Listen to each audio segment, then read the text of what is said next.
video, we have a dog friend who I can see is in the frame. Hey, Elby. Hello. I didn't know that was going to happen. The adventures of shooting at home, right?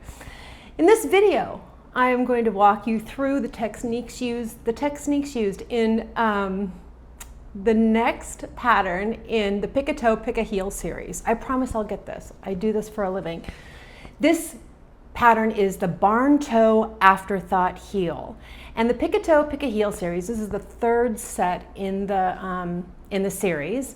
The Pick a Toe, Pick a Heel series is you can pick whichever style of toe you knit and combine it with whatever style of heel you want to knit, and you can put those together to make the socks that you want to make. And if you click the little eye in the upper right hand corner, if you're on a computer, I'll take you to the Pick a Toe, Pick a Heel series page, or I'll also put the link in the video description field below. That'll also be where you want to go if you would like to get the pattern to follow along. Now, more about the Pick a Toe, Pick a Heel series. They're sized for men or women. You can use any style of needle that you want. If you want to knit with DPNs, with flexible double points, with magic loop, with short circulars, or a combination of those, the pattern will work for you. You don't have to use any certain needle type. I will point out to you when I think a certain needle type is easier than another, of course. It uses 100 grams of fingering weight yarn, also called sock yarn, also called 4-ply yarn. And each one of these patterns is written with a plain stockinette foot and cuff. And I wrote it that way because I really like to use self-striping sock yarns and just go around and around and around in stockinette when I'm not knitting the toe or the heel. But you can add a pattern, you can add a stitch pattern, whatever, if you want, if that's something you'd like to do. That's just written for interesting sock yarns to show off the yarns more than a complicated stitch pattern. The needle size is 2.5 millimeters or 2.75 millimeters. The smaller size will give you a little more of a snug fit. The 2.75, a little bit bigger sock. But if you have an especially narrow foot or you have a wide foot, you can also alter the needle size to accommodate that. I don't recommend trying to alter the pattern, the cast on number or anything. Just change your needle size a bit if you need to adjust for your own gauge or for your foot width. Other than that, the pattern is written for any shoe size, average width for men's sizes and women's sizes. Let me check my notes here because I don't want to miss anything. Hey, I got it all up. Did I mention their toe up patterns? That's kind of important. I might have missed that. Okay, so this tutorial, we are doing Barn Toe Afterthought Heel. Barn toe is something that hasn't been used very much. It's a kind of an old way of knitting a toe that I reverse engineered from cuff down to toe up. But Afterthought heels, I think, are pretty popular. People like those. And so I included that in the series. Again, click the little eye in the upper right-hand corner or click the link in the video description field below to get your copy of the pattern and to see the other patterns in the series. Also, thank you for your patience. It's taken me a while to get this tutorial out. I thought that I'd be shooting back in the studio again by now, but you know, the Delta variant came along and put us all back in our houses. I'm vaccinated, of course, I'm vaccinated. Okay, enough of that. Next up, we are going to get started with the toe, and in the last part of the video, it is all about the heel. Coming up.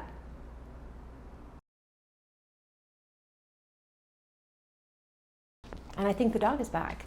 In this section, we are going to start the barn toe. That is part of this pattern, yes, the barn toe. First, we'll get a close-up look at what the barn toe looks like, and then we'll start with the cast on. So let's take a look. Okay, the first thing we'll do is take a look at the finished socks, or because this section's for the toe, we'll take a look at the toe specifically.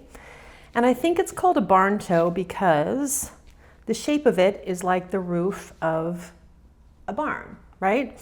And when I reverse engineered this pattern from cuff down to toe up, I was sure to keep that shape. I think that's what we're after here.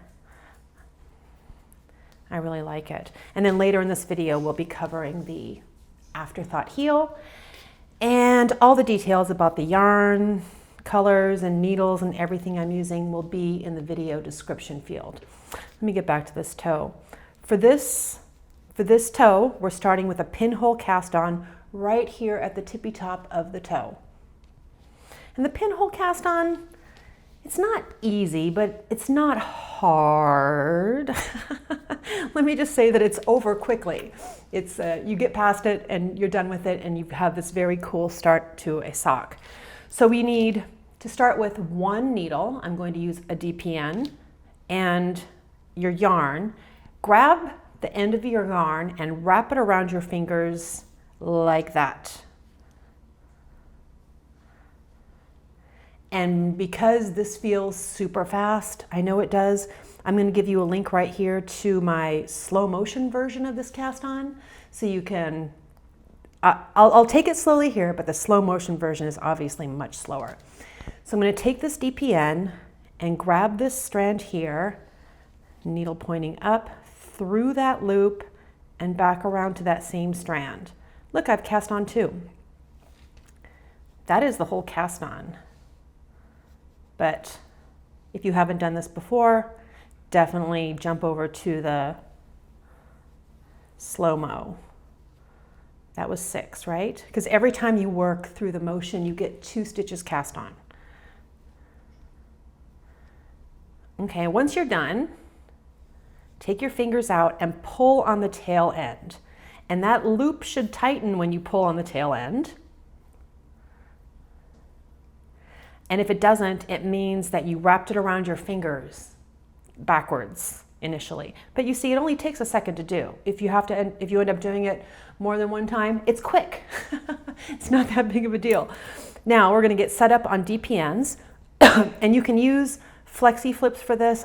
You of course can use magic loop. I think magic loop is, I think it's easier to use DPNs for this and just switch to magic loop when you're finished with the cast on. I'm going to transfer 4, whoops, let me just redo what I did here. I think I twisted that stitch or untwisted it. No, I didn't.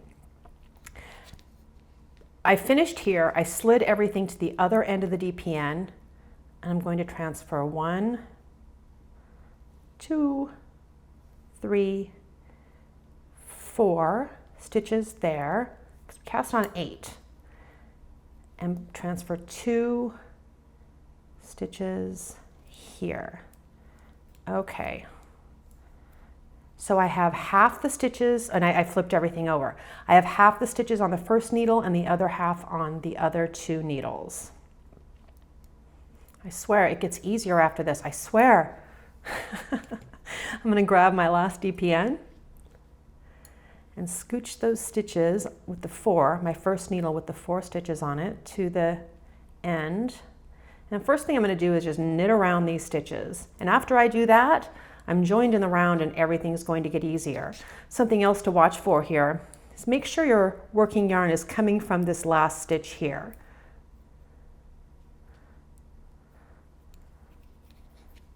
So,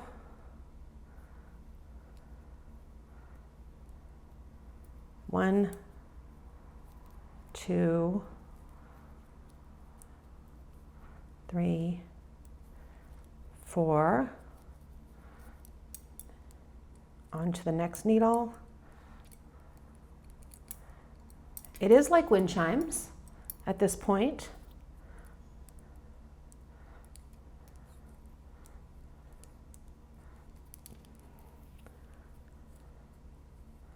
One, 2, and then the last needle just has 2.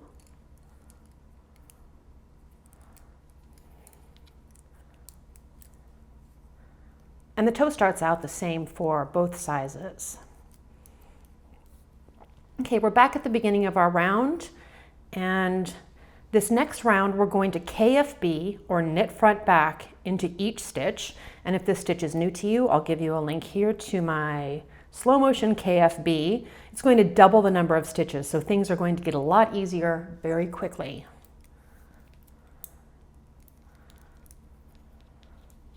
So I knit normally, swing the tip of my needle around to the back of that stitch,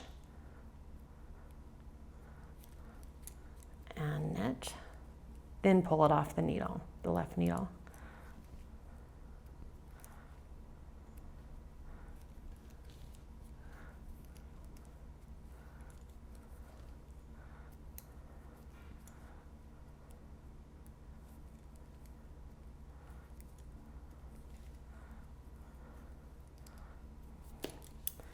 Okay, on to the next needle.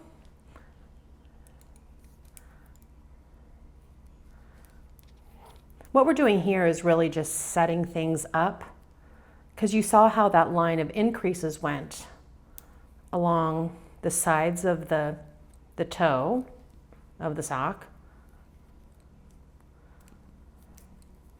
This is just getting us to a point where we can start doing those increases.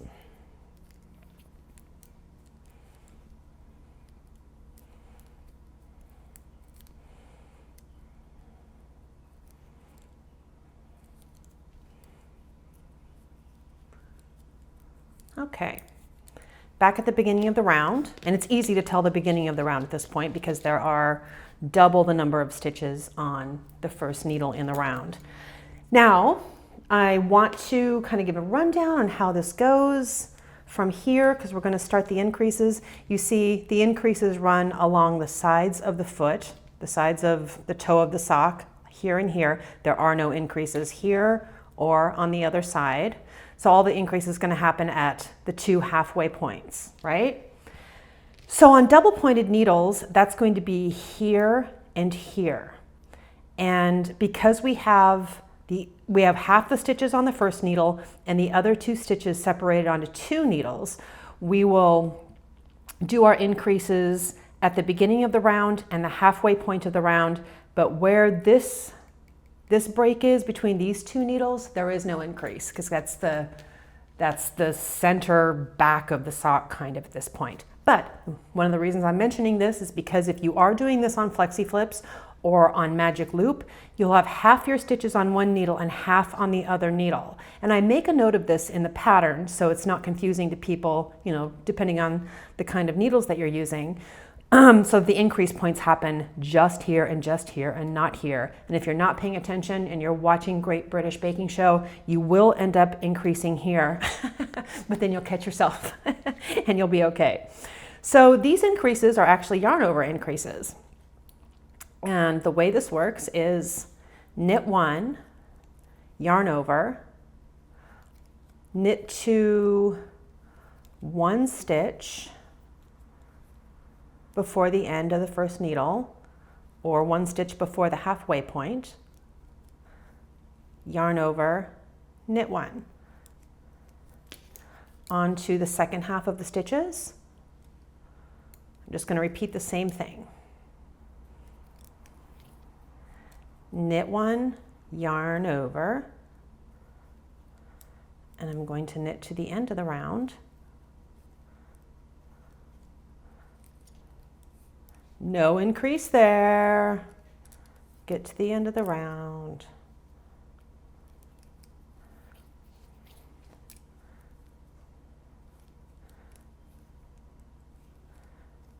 One stitch before the end, yarn over, knit one. Okay. That is really all the techniques you need for working this toe, really. You're going to follow the pattern row by row, because I've carefully worked in the increase round with plain knit rounds so that we get that barn roof shape, right? And you can at this point also pull on the tail end to make sure that that's going to tighten up. And if you notice at this point in your knitting that it's not tightening up there, just go ahead and redo the cast on so that it will tighten up there, because you don't want a big hole at the tip of the toe of your sock. But you should have recognized that your cast on was, your yarn was backwards in your cast on by now. So that was row one, and I'm going to work the increase row one more time for you, because the pattern actually has me working the increase row here. Yarn over, knit to one stitch before the end of this needle, or one stitch before the halfway point, yarn over, knit one. We're working two increase rows or multiple increase rows back to back here at the very tip. Knit one, yarn over on the second needle,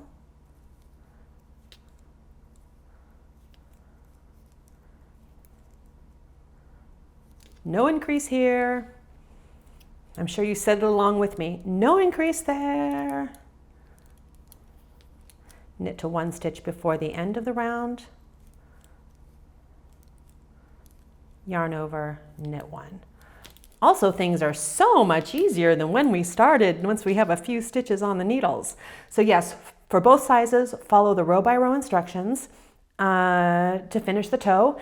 And then when you, let me think how I'm going to say this. When you finish the toe, you can switch to another sock color if you're going to do like I did and use a different color for the toe. As soon as you finish the toe instructions, you can switch to your main sock yarn. And then look ahead to the heel you want to use in the socks you're making, because each heel has different instructions for when to start doing what you need to do for the heel. And I say it like that because in the heel that we're going to cover in this video, in the Afterthought heel, we're going to set the heel, and it gives you very specific instructions for exactly when to do that so the sock fits. But if you're knitting the gusset heel flap heel, you're going to start much earlier with gusset increases. So look ahead. The first instructions for the first bit of instructions in the heel, for the heel that you want to use, is going to be exactly when to stop knitting the foot of the sock and start with the heel instructions. So that's the next thing. You can finish the toe, knit your foot, look ahead and see when you need to stop so that you have a sock that fits. And that's it. Those are the techniques used in the toe of the sock. Again, before you move on, before you knit much of the foot part of it, the plain knitting around and around foot part, be sure to check the instructions on the heel that you want to use, because the heel will have very specific instructions about where to stop knitting the cuff to start the heel instructions, because different heels are different lengths. You want the sock to fit. And next up is the heel.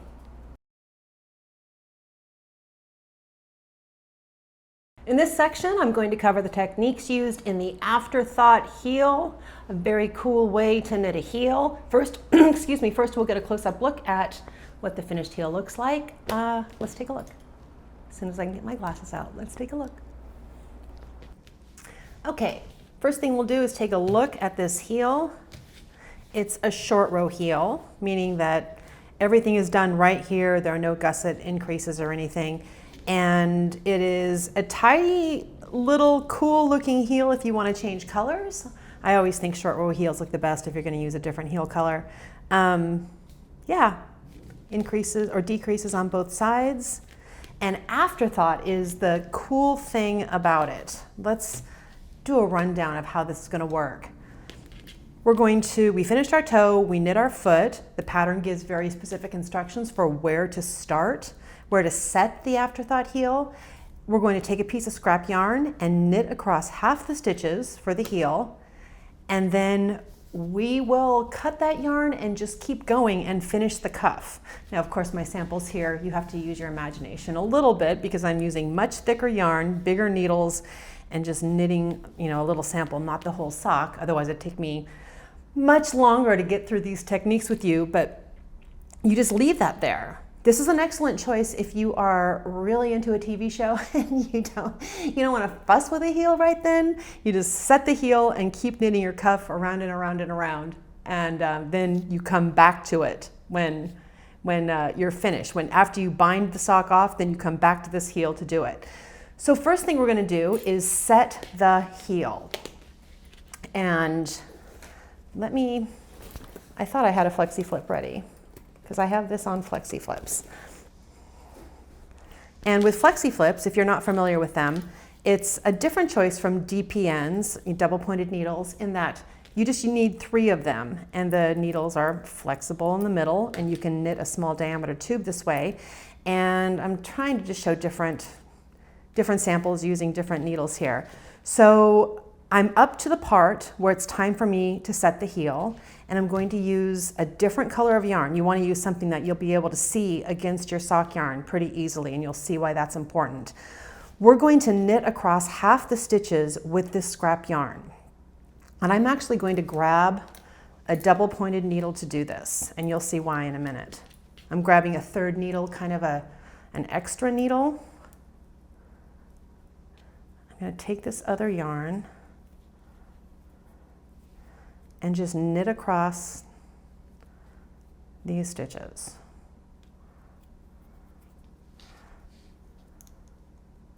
It kind of feels weird because we're not using the working yarn, and I've got an extra needle in there.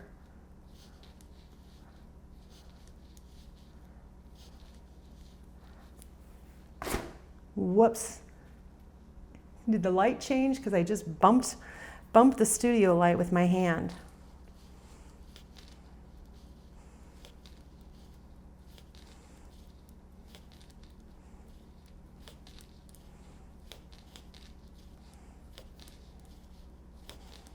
I'm already thinking ahead. I don't have scissors where I can see them. There's so many samples on this table.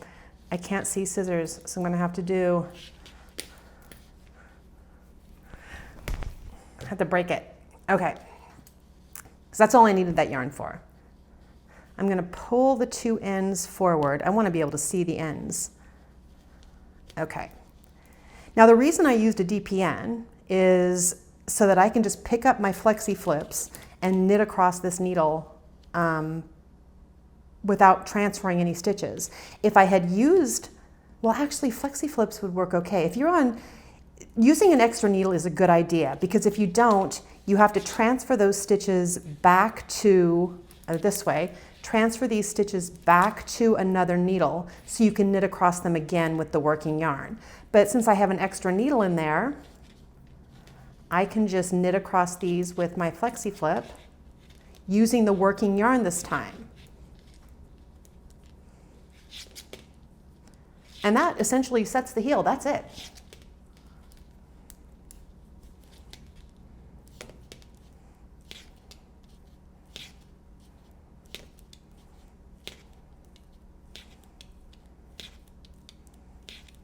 And that sound is the flexi flip on the table.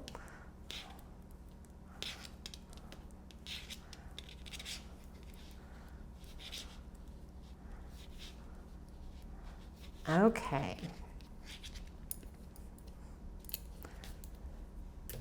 So I've got this one line of stitches like this here. Actually, those are reverse colors, aren't they? And now I'm just going to keep knitting like that. The setting the heel round, the scrap yarn half round isn't even there. I'm just going to keep going with my knitting and finish the cuff. That's how you set the heel. And you forget about it and you finish your sock.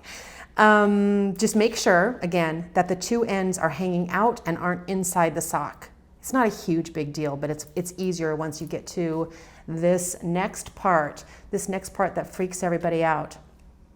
Okay, we're going to remove these provisional stitches and get ourselves some active heel stitches so we can knit the heel. I like to do this with needles that are a little bit smaller, just a size or two smaller. What do I have here? I have all kinds of different sizes here. It's just easier because the stitches are, they're just easier to pick up, of course, if you're using a little bit of a smaller needle size. Now, I like to pull all the stitches out and then pick them up. I know everybody doesn't like that. This first stitch, I see what I'm doing here. This tail end actually connects to the left leg of the V here. If you use your DPN, then after you get that first one out, you'll go right, left, right, left, right, left.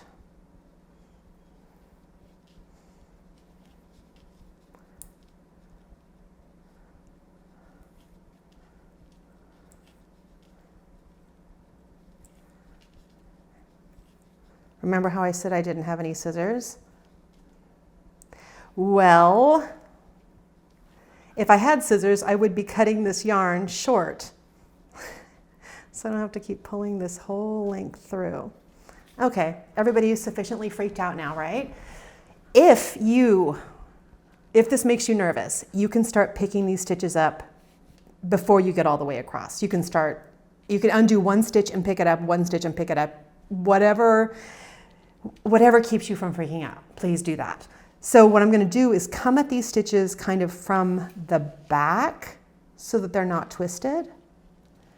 You see how I'm doing that?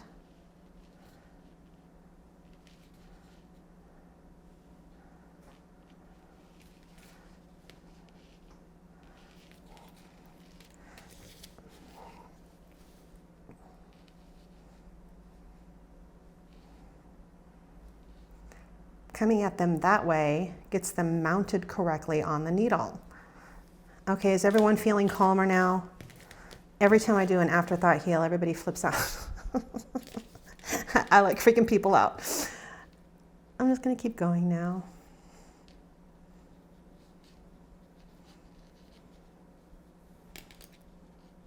Wow, I wish I had scissors that I could see.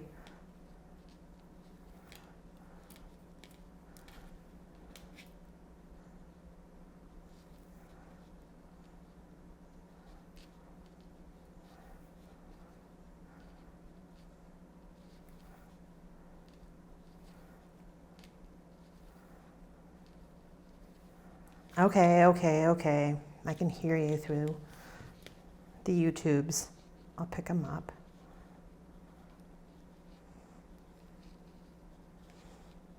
Just whatever you're doing. Like right now my dogs are asleep. Everything's calm. I'm working over this table. I'm not worried about picking up stitches. I would go all the way across. Now this stitch here, it's trying to come undone a little bit, so I'm not going to come at it from the back.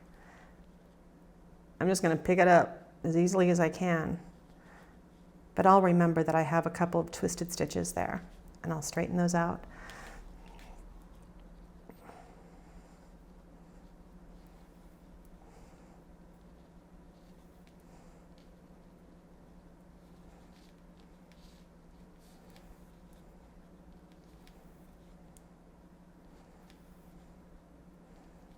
Okay, when I'm pulling these out, I don't go all the way to the end. Even though I like to do this all at once, and the only reason I'm picking them up as I go is because you're flipping out. I don't go all the way to the very end. And I'll explain that in just a minute. There's another one that I'm worried about. I'll just remember that I have twisted stitches. No big deal. I'll do a couple more.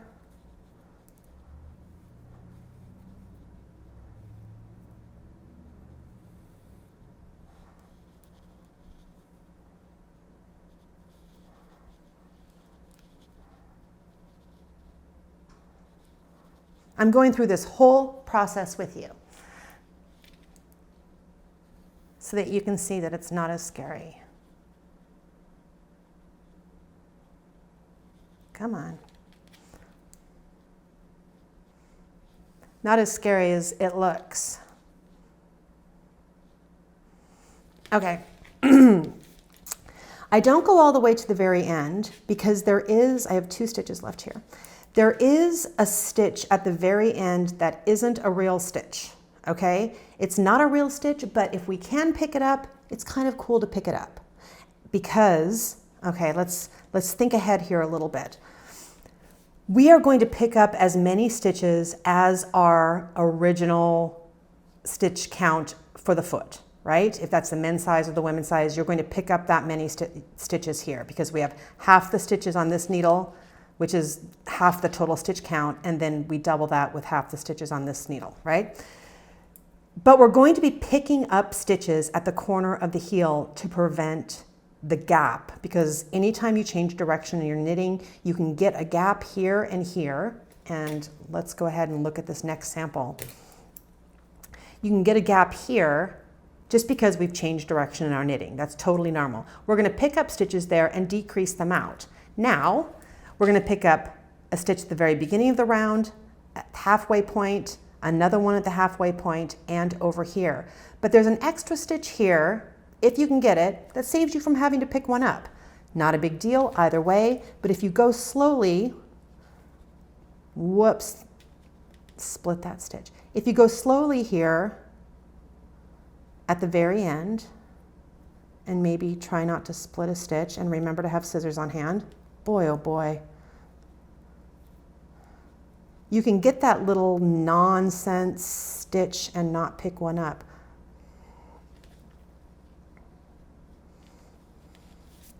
I'm gonna go ahead and break this yarn.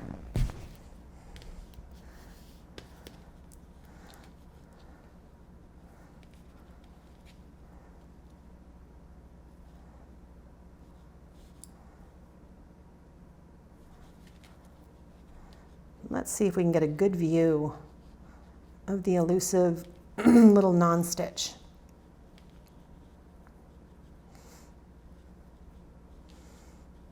Not there yet. Okay, I'm actually going to put my needle in without pulling that last stitch out. Look at that.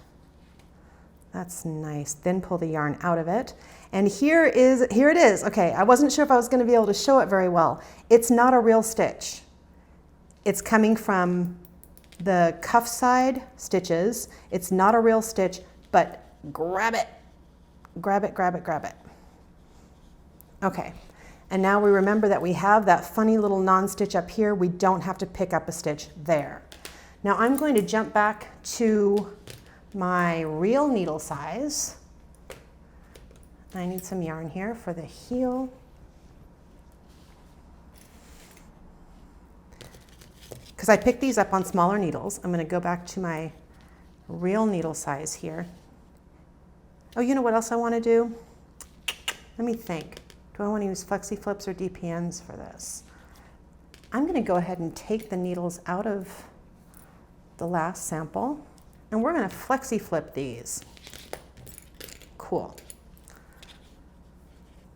First thing I'm going to do is pick up a stitch in this gap. You see that gap looks pretty significant there, right? I'm going to put my needle in, and I'm changing color for the heel. Pull that stitch through and give it a tug. And if it looks like it's creating a bigger problem than it's solving, pick it up somewhere else. I like to pick up 2 strands. And I'm going to knit across these stitches.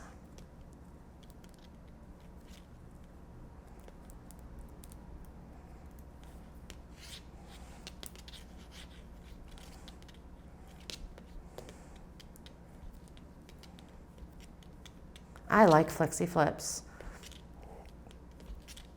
My preferred way to knit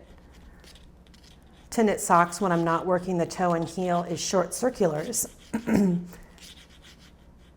But flexi flips are pretty great for toes and heels when you're working a lot of shaping. Okay, I want to pick up another stitch here on this same needle. I'm going to try this. Give it a tug. That looks good.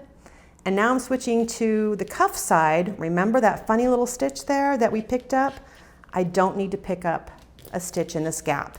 And also, before we go any further, if you are working on DPNs, you're going to want to separate the stitches on this needle into half and half, like so that you have 3 needles going. But I'm on flexi flips, so I'm just going to stick with these the way I have the stitches arranged now.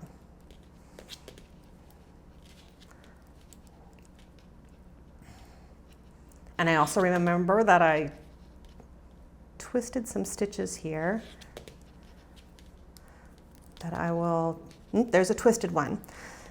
Okay, when stitches are mounted correctly on the needle, the right leg is in front. This one has the left leg in front. And to correct that, I'm just going to knit it through the back loop. And there's another one. I picked up a few. That one's all right. That one's all right. There's another twisted. That one's twisted. That one's twisted. I don't remember having like that many. Another one. Okay, the rest of them should be normal.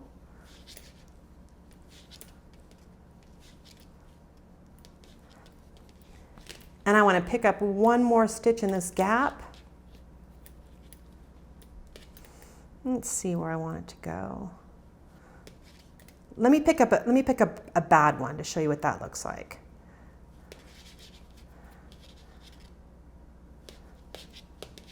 Try picking it up here, pull it through. Ah, that's a huge hole.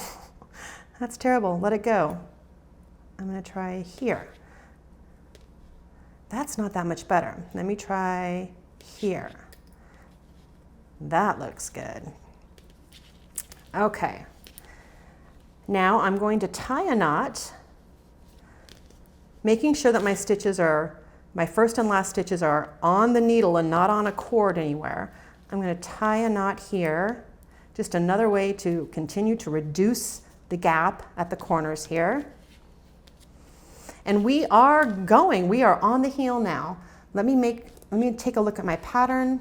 I don't want to tell you something different than I've actually put in my own pattern, right? Okay. The next thing you're going to do is knit around on all the stitches. Gosh, do you want to watch me do that? We can do that. Maybe you're new to flexi flips. Oh, flexi flips also have a less pointy side and a more pointy side. I'm going to go ahead and use the more pointy side. It's knitter's choice which end you want to use in your right hand.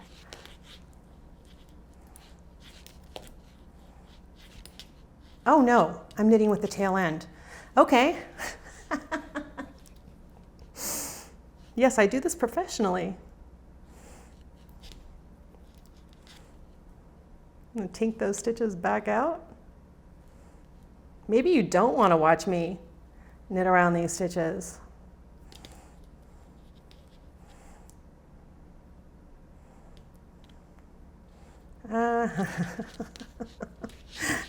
This time I'm going to knit with the working yarn. This first stitch is pretty tight because we tied that knot. Okay, with flexi flips, if you're new to flexi flips, the same way that you would have two needles going with double pointed needles, the flexi flip just bends around. And I keep using the word flexi flip, and I think a lot of knitters do that. They're called flexible double points because flexi flips are made by Addi, and flexible double points are a generic term because other companies do have flexible double pointed needles.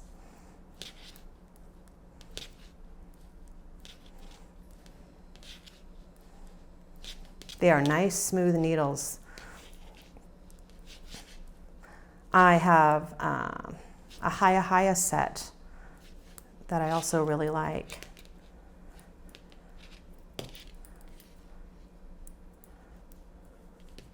And so I'm going to squish my needles up on this first needle, and the back needle kind of bends like two double pointed needles.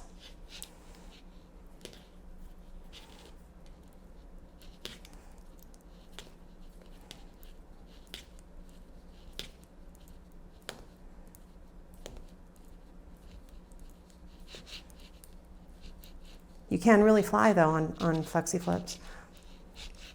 Or flexible DPNs. Didn't I just say that? I was going to use the generic term.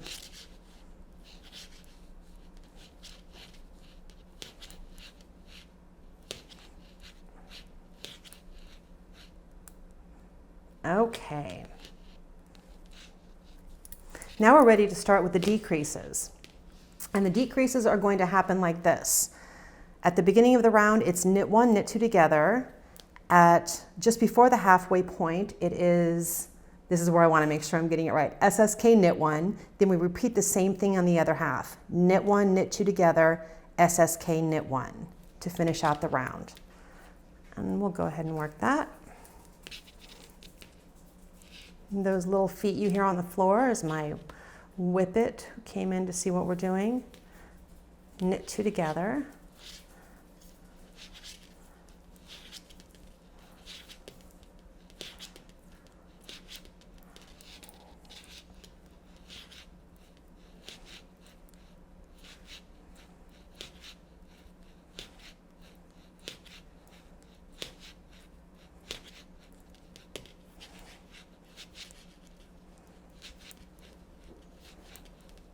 and then SSK knit 1. So slip as if to knit, slip as if to knit, and knit those 2 stitches together through the back loop for a left leaning decrease. Then you repeat the same thing on the other half. You're going to alternate those with plain knit rounds until you get something that looks like this. Okay, and this one I've got on DPNs, and we're going to switch it to, we're not going to switch it. I'm going to transfer some of the stitches, but you know what? I have to pause everything right now because I was complaining about not having scissors at hand. I need scissors and a tapestry needle. Okay, I'm back with a tapestry needle. Thank you for your patience. Shooting videos here at home and not in the studio, and running the lights and the sound and the cameras and the knitting. You know, sometimes I don't have a tapestry needle when I want one, but I do appreciate patience with me. Okay, here we are. We are ready to Kitchener stitch this together, and I'm on DPNs here. The first thing I want to do is get everything on 2 needles. So I'm going to combine these 2 back needles to 1. And if you're on Flexi Flips, you're already here. If you're on Magic Loop, you're already here. Kind of unique to DPNs. So now I have all of like the sole stitches on 1 needle and the back of the foot stitches on the other needle. The decreases run right up to the halfway points. I explain that because people do get confused sometimes and they put their needles this way and then they Kitchener stitch It's a mistake that happens. I've cut the yarn. I have about a 12-inch tail. I'm going to thread this onto the tapestry needle. And we're going to graft these together so there's no seam here. So it's smooth on the foot, comfortable. And the first thing that we'll do is some setup stitches, because the Kitchener stitch chant is 4 stitches, and we have to do a couple of setup stitches before we start. The chant is knit off purl, purl off knit. The first 2 on the front needle, the second 2 on the back needle. But to start with, we're going to skip the knit off. We're just going to purl, go in as if to purl on the front needle, and then as if to knit on the back needle. Okay, now we're ready to start the chant. Knit off purl, purl off knit. Knit off purl, purl off knit. Let's see it in action. You hear a dog barking, that's the neighbor's dog. Go in as if to knit, pull that stitch off. Go in as if to purl, leave that stitch on. This is purl off, and then the next stitch, go in as if to knit and leave it on and give it a tug. Okay, knit off purl, purl off knit, and give it a tug. Knit off purl, purl off knit, give it a tug. I can give you a slow motion, a link to the slow motion version of this if this is going too quickly for you, or if you just want to have slow motion as you go through the stitches yourself.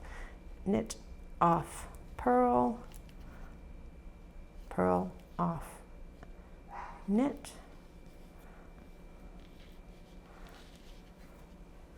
knit off purl, purl off knit. I like to have some time to myself to do this without distractions, so that I'm not distracted in the middle of the chant, so I don't know where I am. Because if I end after knit off purl, purl off knit, I know exactly where to start the next one.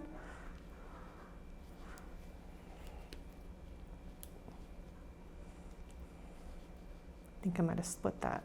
There we go.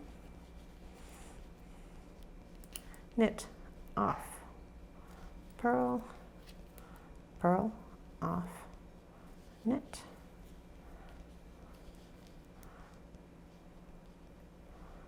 getting a little harder to hang on to with fewer stitches.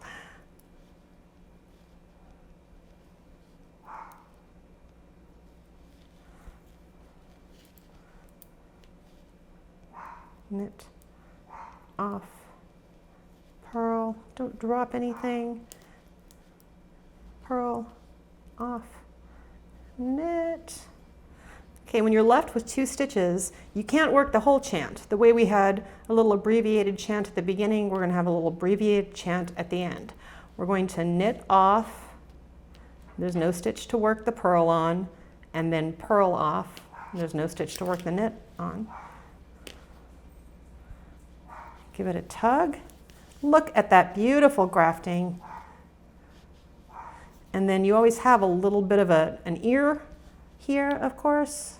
The last stitch sticks up because it's not being pulled down by the next stitch, but that is so easily fixed by just poking it inside, not catching a bunch of knitting on the inside while you're doing it. And then when you weave in that end, it matches the other side. Beautiful. Kitchener stitch is so fun. Look at that, perfect little heel. I love this heel, it's fun to work. Those are all the techniques used in the heel. Again, if you would like to get your pattern or see the rest of the series, you can click the little eye in the upper right hand corner or check the link in the video description field below. I hope you enjoy this pattern. I had a lot of fun knitting it. I can't wait to start wearing these socks. Good luck.